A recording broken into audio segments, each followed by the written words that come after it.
आप अगर कथा सुनने को आए हैं, इसका मतलब आप भगवान के सच्चे भक्त हैं। भगवान आपके सारे दुख तकलीफों को दूर कर देंगे और आपके सारे बिगड़े काम भी बन जाएंगे। बस इस पावन कथा को बीच में न छोड़े, पूरा सुनकर जाए। जो लोग पूर्णिमा का व्रत करते हैं उन पर हमेशा भोलेनाथ की कृपा बनी रहती है। पूर्णिमा महीने में एक बार आती है, वहीं वर्ष भर में 12 बार पूर्णिमा के दिन पवित्र नदियों में स्नान, दान व व्रत का विशेष महत्व माना गया है। पूर्णिमा व्रत के दौरान शिव जी का पूजन किया जाता है। इसके बाद पूर्णिमा व्रत कथा सुनी जाती है। द्वापर युग में एक बार देवी यशोदा जी ने कृष्ण से कहा, हे कृष्ण, तुम सारे संसार के रचयिता तथा पालनहार हो। आज कोई ऐसा उपाय मुझसे कहो जिसके करने से स्त्रियों को मृत्युलोक में वैधत्व का दुख न पड़े एवं सौभाग्य की प्राप्ति हो और उनकी सभी मनोकामनाएं पूर्ण हो। श्री कृष्ण कहने लगे, हे माता, मैं आपको एक उपाय विस्तार से बताता हूँ। सौभाग्य की प्राप्ति के लिए स्त्रियों को 32 पूर्णमासियों का व्रत करना चाहिए। श्री कृष्ण जी आगे कहने लगे कि इस धरती पर एक राजा चंद्रहास की अनेक प्रकार के रत्नों से परिपूर्ण कातिका नाम की नगरी थी। वहां पर धनेश्वर नाम का एक ब्राह्मण था और उसकी स्त्री अति सुशील एवं रूपवती थी। दोनों ही उस नगरी में बड़े प्रेम के साथ रहते थे। घर में धन धान्य आदि की कमी नहीं थी। उनको केवल एक दुख था कि उनके कोई संतान नहीं थी। इस कारण वे अत्यंत दुखी रहते थे। एक समय एक योगी उसी नगरी में आया। वह योगी उस ब्राह्मण के घर को छोड़कर अन्य सब घरों से भिक्षा लेकर भोजन किया करता था। एक दिन हमेशा की तरह योगी भिक्षान्न को प्रेम पूर्वक खा रहा था कि धनेश्वर ने योगी का यह सब कार्य देख लिया।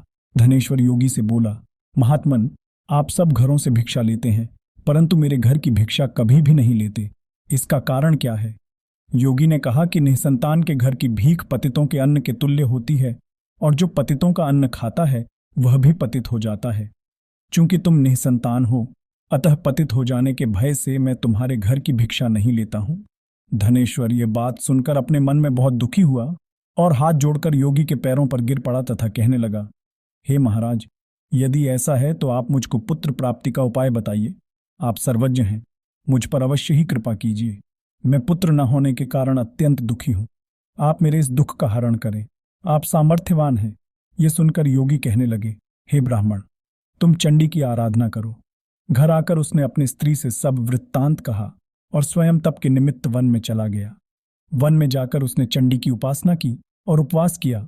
चंडी ने 16वें दिन उसको स्वप्न में दर्शन दिया और कहा, हे धनेश्वर, जा तेरे पुत्र होगा, परंतु वह 16 वर्ष की आयु में ही मृत्यु को प्राप्त हो जाएगा। यदि तुम दोनों स्त्री पुरुष 32 पूर्णमासियों का व्रत विधि पूर्वक करोगे तो वह दीर्घायु होगा। प्रातःकाल होने पर इस स्थान के समीप ही तुम्हें एक आम का वृक्ष दिखाई देगा। उस पर चढ़कर एक फल तोड़कर शीघ्र अपने घर चले जाना। अपनी स्त्री को खिलाना। ऋतु स्नान के पश्चात वह स्वच्छ होकर श्री शंकर जी का ध्यान करके उस फल को खा लेगी। तब शंकर भगवान की कृपा से उसको गर्भ हो जाएगा। जब वह ब्राह्मण प्रातःकाल उठा तो उसने उस स्थान के पास ही एक आम का वृक्ष देखा जिस पर एक अत्यंत सुंदर आम का फल लगा हुआ था। धनेश्वर वृक्ष पर चढ़ गया और उसने एक अति सुंदर आम का फल देखा। ब्राह्मण ने जल्दी से उस फल को तोड़कर अपनी स्त्री को लाकर दिया और उसकी स्त्री ने अपने पति के कथनानुसार उस फल को खा लिया और वह गर्भवती हो गई। देवी जी की असीम कृपा से उसे एक अत्यंत सुंदर पुत्र उत्पन्न हुआ जिसका नाम उन्होंने देवीदास रखा। माता पिता के हर्ष के साथ वह बालक बढ़ने लगा। भवानी की कृपा से वह बालक बहुत ही सुंदर, सुशील और पढ़ने में बहुत ही निपुण हो गया। दुर्गा जी की आज्ञा अनुसार उसकी माता ने 32 पूर्णमासी का व्रत रखना प्रारंभ कर दिया था जिससे उसका पुत्र बड़ी आयु वाला हो जाए। 16वां वर्ष लगते ही देवीदास के माता पिता को चिंता हुई कि कहीं उनके पुत्र की इस वर्ष मृत्यु न हो जाए।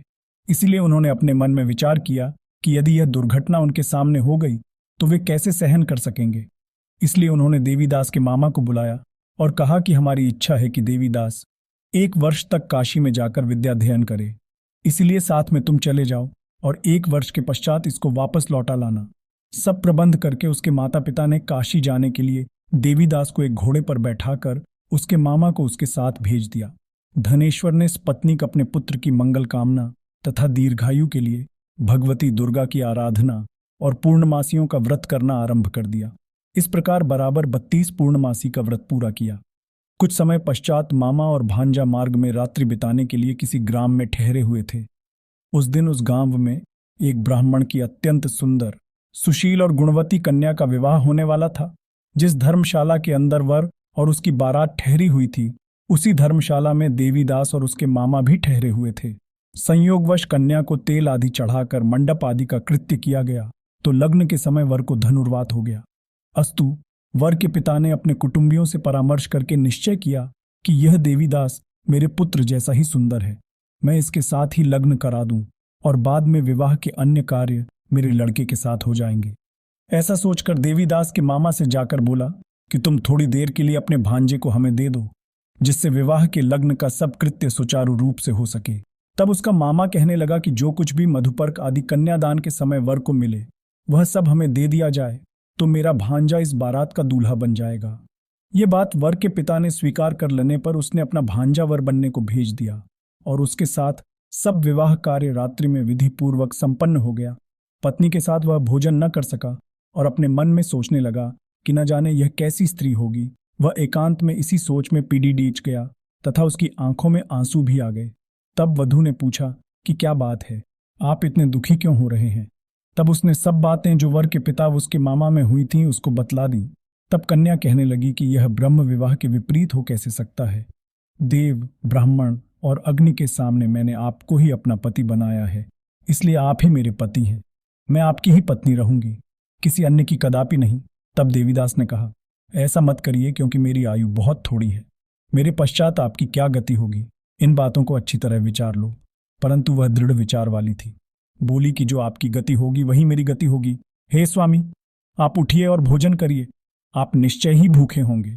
इसके बाद देवीदास और उसकी पत्नी दोनों ने भोजन किया तथा शेष रात्रि वे सोते रहे। प्रातःकाल देवीदास ने अपनी पत्नी को 3 नगों से जड़ी हुई एक अंगूठी दी, एक रूमाल दिया और बोला, हे प्रिय, इसे लो और संकेत समझकर स्थिर चित्त हो जाओ। यदि मैं जीवित रहा तो अवश्य वापस आऊंगा, अन्यथा समझ लेना मेरी मृत्यु हो गई है। यह समझाकर वह चला गया।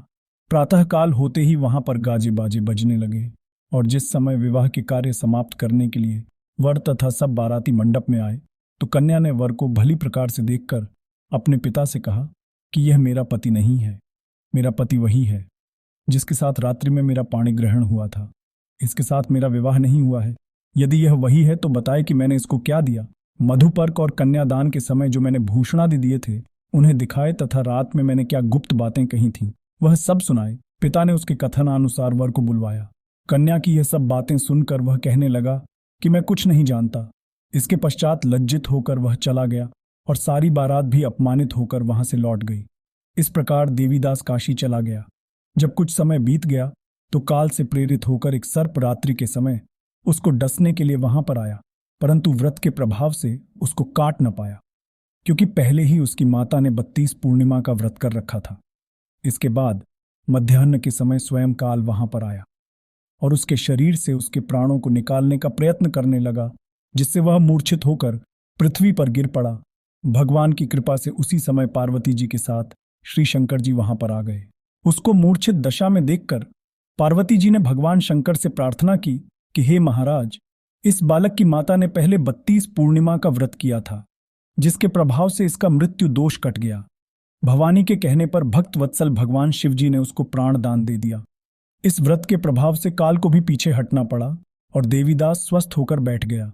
उधर उसकी स्त्री उसके काल की प्रतीक्षा किया करती थी।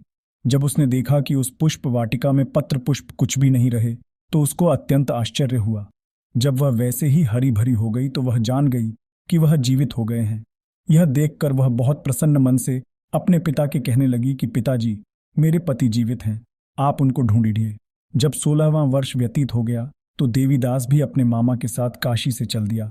इधर उसे श्वशुर उसको ढूंढने के लिए अपने घर से जाने वाले ही थे कि वह दोनों मामा भांजा वहां पर आ गए। उसको आया देखकर उसका श्वशुर बड़ी प्रसन्नता के साथ अपने घर में ले आया। उस समय नगर के निवासी भी वहां इकट्ठे हो गए और सबने निश्चय किया कि अवश्य ही इसी बालक के साथ इस कन्या का विवाह हुआ था। उस बालक को जब कन्या ने देखा तो पहचान लिया और कहा कि यह तो वही है जो संकेत करके गया था। तदुपरांत सभी कहने लगे कि भला हुआ जो यह आ गया, और सब नगरवासियों ने आनंद मनाया। कुछ दिन बाद देवीदास अपनी पत्नी और मामा के साथ अपने श्वशुर के घर से बहुत सा उपहार आदि लेकर अपने घर के लिए प्रस्थान किया।